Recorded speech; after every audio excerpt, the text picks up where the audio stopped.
नुकताच राज्य सरकारने एक शासन आदेश जारी केलेला आहे आणि आपल्या सर्व योजनांच्यासाठी 270 कोटी रुपये हे आता हे सरकार पुढच्या 2 महिन्यात खर्च करणार आहे.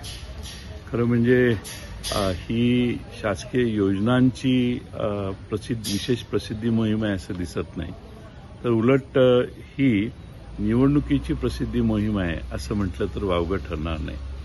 आपला स्वतःचा प्रचार करण्यासाठी सरकारी तिजोरी वापरण्याचा एक कार्यक्रम या सरकारने हातात घेतलेला दिसतोय.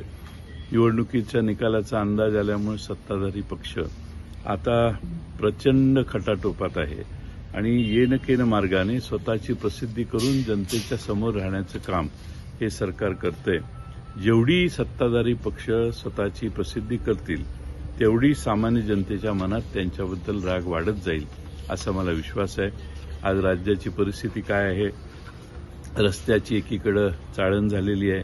नवे रस्ते जे बांधले यांनी त्याला भेगा गेलेल्या आहेत. एसटी महामंडळाचे बसेसची अवस्था बिकट झालेली आहे.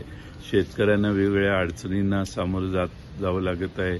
पीक विम्याचे नवे प्रश्न तयार झालेले आहेत.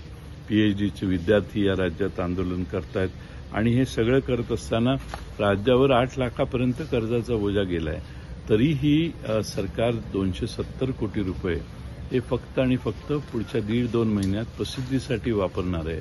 याचा अर्थ वर्तमानपत्र आता उघडायची गरजच नाही. प्रत्येक पानावर यांचेच फोटो आणि यांच्याच जाहिराती.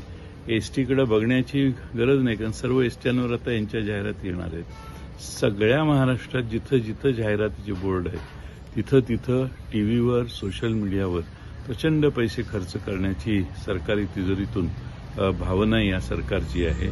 खरं म्हणजे महाराष्ट्रातल्या जनतेने याचा पुन्हा एकदा विचार केला पाहिजे. यांच्या योजना या महाराष्ट्रातल्या जनतेसाठी नाहीत, यांच्या स्वतःचं पुनर्वसन करण्यासाठी आहेत, ज्याची आज ते जाहिरात करतायत आणि म्हणून याचा राष्ट्रवादी काँग्रेस शरदचंद्र पवार पक्ष निषेध करतो.